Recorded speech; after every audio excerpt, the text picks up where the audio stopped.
Hello friends, तो आज के इस वीडियो में हम सॉल्व करेंगे कक्षा 12 के गणित के एक्सरसाइज 8.1 का क्वेश्चन नंबर 8। तो क्वेश्चन नंबर 8 को पढ़ते हैं। अब हम देखेंगे ये क्या है। यदि वक्र x बराबर बाई स्क्वायर एवं रेखा x बराबर 4 से घिरा हुआ क्षेत्रफल रेखा x बराबर a द्वारा दो बराबर भागों में विभाजित होता है तो हमें a का मान ज्ञात करना है। तो देखेंगे हम a का मान किस प्रकार ज्ञात करेंगे। यहाँ पर जो वक्र दे रखा है वो वाई स्क्वायर बराबर एक्स की फॉर्म में है और रेखाएं दे रखी हैं, ये है वक्र। तो जो रेखाएं हैं वो हमें दो दे रखी हैं, एक तो x बराबर 4, ठीक है, और एक दे रखी है x बराबर a, ठीक है। आइए देखते हैं ये रेखाएं कहाँ कहाँ होंगी। सॉरी, ये है भाई a।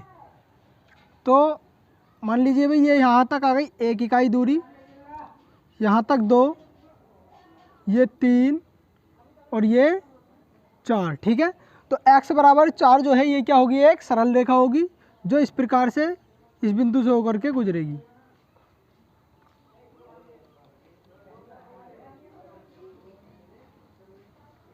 ठीक, तो ये है हमारी रेखा x बराबर 4। इसको यहाँ पर शो कर देंगे, x इजिकल टू 4 है ये।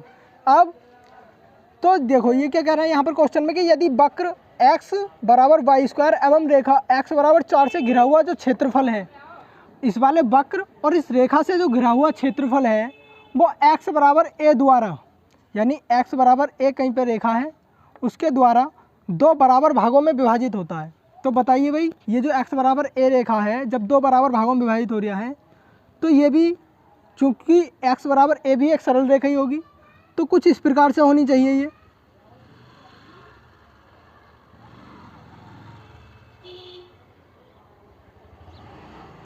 ये मान लिया हमने, ठीक है। मान लिया भाई ये जो रेखा है हमारी ये क्या है, x बराबर a है, ठीक। और इसके द्वारा जो ये क्षेत्रफल था हमारा पुराना वाला, पहला वाला, वो बराबर बराबर दो भागों में बट गया, यानी इतना ही क्षेत्रफल इधर और इतना ही इधर, ठीक है। इस पर लिख देंगे x बराबर a, ठीक है।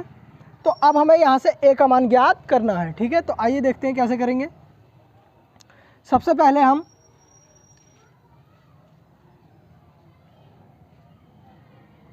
रेखा x बराबर 4 एवं वक्र x बराबर बाई स्क्वायर से घिरा क्षेत्रफल, घिरा क्षेत्र का क्षेत्रफल, सबसे पहले हम यही वाला क्षेत्रफल ज्ञात कर लेंगे जो हमें उसने बता रखा है। देखिए क्या बता रखा है भाई, वक्र इस वाले और रेखा इस वाले, इन दोनों से जो घिरा हुआ क्षेत्रफल है वो रेखा इस वाली द्वारा बराबर दो भागों में विभाजित हो रहा है। तो सबसे पहले हमें अगर इनका क्षेत्रफल पता चल जाए कि इन दोनों से घिरा हुआ जो क्षेत्रफल है वो कितना है, अगर वो हमें पता चल गया तो हम उसी का क्या कर देंगे, फिर आधा करके और इस वाले क्षेत्रफल के बराबर रख देंगे, ठीक है। तो आइए देखते हैं कि कैसे करेंगे इसको, ठीक है। और अभी क्वेश्चन में आगे पूरा समझ में आएगा, तो वीडियो का एंड तक जरूर देखें। तो क्षेत्रफल होगा इसका इजिकल टू इंटीग्रल, देखिए ये कितने भागों में है, दो भागों में है, ठीक है, यानी दो चतुर्थांशों में, तो आगे दो तो लगाना है ही है हमें। और कौन सा ज्ञात कर रहे हैं हम, x बराबर 4 और वक्र से घिरा हुआ, तो x बराबर 4 ये है, तो लिमिट कहाँ से लगाएंगे, 0 से 4 और बाई dx, ठीक, बराबर दो, तो ऐसे ही 0 से 4 लिमिट भी ऐसे ही, और बाई का मान कितना है हमारे पास, ये हो जाएगा अंडर रूट एक्स। और जब प्रथम चतुर्थांश के लिए लेंगे तो ये हो जाएगा केवल अंडर रूट एक्स, ठीक है। वैसे तो यहाँ से अगर हम निकालें y इजिकल टू, तो ये आएगा plus minus under root x, ठीक। और प्रथम चतुर्थांश के लिए लेंगे तो अंडर रूट एक्स आ जाएगा, ठीक है। अब ये यहाँ पर इधर को लिख नहीं रहा हूँ मैं चूँकि में, ठीक है। तो इसका समाकलन करेंगे तो ये कितना हो जाएगा, x की घात 3/2 और बटे 3/2, और लिमिट लगा देंगे 0 से 4, ठीक। दो बाहर वाला ऐसे ही, पहले अपर लिमिट लगाएंगे तो 4 की घात 3/2, देखिए इधर समझ लेते हैं, 4 की घात 3/2, इसको लिख सकते हैं हम 2 की घात 2 4 को, और इसकी घात 3/2, तो 2 से ये वाला 2 कैंसिल, तो 2 की घात कितना बचा, 3 बचा। 2 की घात 3 का मान कितना आ जाएगा यहाँ से 8, ठीक। और बटे वाले जो 3/2 थे वो ऐसे ही, या फिर इन्हें भी पलट लो, क्योंकि ये मैन बटे के नीचे भिन्न है तो ये वाली पलट करके आ जाएगी, इसकी गुणा में 2/3 हो जाएगा ये, ठीक। और माइनस, अब लोअर लिमिट लगाएंगे तो क्या हो जाएगा, इसका मान 0, ठीक है। तो ये आ जाएगा हमारा, देखिए भाई 8 दूनी 16 और 16 और 2 बाहर भी हैं, 16 दूनी 32 और बटे 3, तो ये आ गया यहाँ से 32/3 वर्ग इकाई, 32/3 वर्ग इकाई। वक्र और रेखा x बराबर 4 द्वारा घिरे हुए क्षेत्र का क्षेत्रफल आ गया। अब हमें ज्ञात करना है वक्र और रेखा x बराबर a द्वारा घिरे क्षेत्र का क्षेत्रफल, ठीक है। अब लिखेंगे रेखा x बराबर a तथा वक्र x बराबर y² से घिरे क्षेत्र का क्षेत्रफल।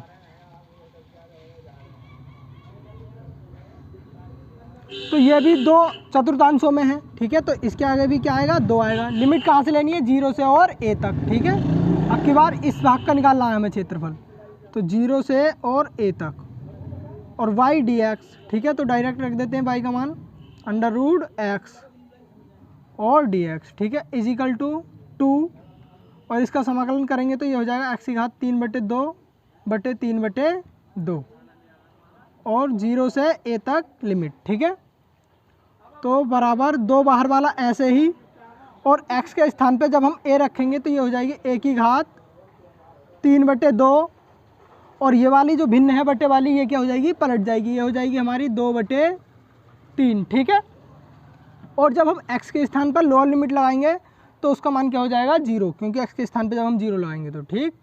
तो ये आ जाएगा फाइनली 2 की गुणा अंदर 2 से करेंगे तो कितना हो जाएगा, ये 4 a की घात 3/2/3, ठीक है।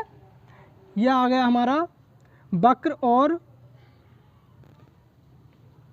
रेखा, यह आ गया हमारा भाई वक्र और रेखा x बराबर a द्वारा घिरा हुआ क्षेत्रफल, इतने वर्ग इकाई। अब हमें उसने बता रखा है, प्रश्नानुसार लिखेंगे। अब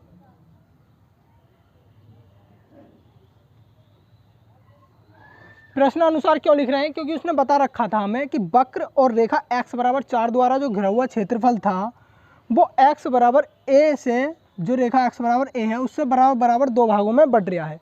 बराबर 2 भागों में बटने का मतलब ये हो गया कि जहाँ तक रेखा x बराबर a आ रही थी वहाँ तक का जो क्षेत्रफल है वो आधा होगा किससे, रेखा x बराबर 4 वाले क्षेत्रफल से, ठीक है। जो रेखा x बराबर 4 से घिरा हुआ और वक्र से घिरा हुआ क्षेत्रफल था उससे आधा होगा कौन सा वाला, ये इधर वाला आधा होगा ना, यहाँ तक का। तो अब प्रश्नानुसार लिख करके हम केवल वही शर्त लगाएंगे, ठीक है। तो लगाएंगे, क्या आ जाएगा देखो ज़रा, यह हो जाएगा भाई हमारा 4 a की घात 3/2/3, ये जो है ये आधा है क्षेत्रफल, कौन से वाले से, 32/3 से। कितना है ये, आधा है 32/3 से। तो 32/3 से आधा है ये वाला, तो हमें इसे भी क्या करने की ज़रूरत है, इसी के बराबर करने की ज़रूरत है। जब हम इसके बराबर करेंगे तो इधर क्या कर देंगे, 2 से गुणा कर देंगे, या फिर इसे आधा कर लो, अगर इधर 2 से गुणा ना करें तो इधर इसके बटे में 2 लगा देंगे, ठीक है। तो कोई नहीं, उससे कोई इफेक्ट नहीं पड़ेगा। तो देखिए अब इसको हम 3 से, यहाँ से 3 कैंसिल हो जाएंगे, और 2 से ये 16 बार, और 4 से 4 ही कम 4, 4 चौक 16, ठीक है। तो फाइनली क्या आ रहा है, ये a की घात 3/2 बराबर 4, ठीक है। अब जब a की घात 3/2 उधर जाएगी तो घात क्या हो जाएगी, 1 के बटे में होकर के जाती है, ठीक है। और चूंकि ये पहले से भिन्न है तो इसको हम पलट देंगे, ठीक है। तो ये हो जाएगा हमारा a बराबर 4 की घात 2/3 हो जाएगा, और 4 की घात 2/3 को हम दूसरे किस फॉर्म में भी लिख सकते हैं, देखिए 4 को लिख सकते हैं हम 2 की घात 2, और इसकी घात 2/3 पहले से ही है, तो 2 दूनी कितनी हो जाएगी 4, तो ये आ जाएगी 2 की घात 4/3, ठीक है। तो ये हो जाएगा हमारा a का मान हो जाएगा 2 की घात 4/3, ठीक। ये आ गया भाई a का अभिष्ट मान, उत्तर, ठीक है। या फिर आप यहीं पर भी उत्तर कह सकते हैं, ठीक है। इसको इस फॉर्म में बनाने की कोई भी आवश्यकता नहीं है, ठीक। यहीं पे उत्तर कह देंगे कितना, a बराबर 4/2/3, यहाँ पर भी उत्तर कर सकते हैं, ठीक है। तो इसको ना भी लिखें तो भी कोई परेशानी नहीं है, यहीं पर उत्तर कर देंगे उत्तर, ठीक।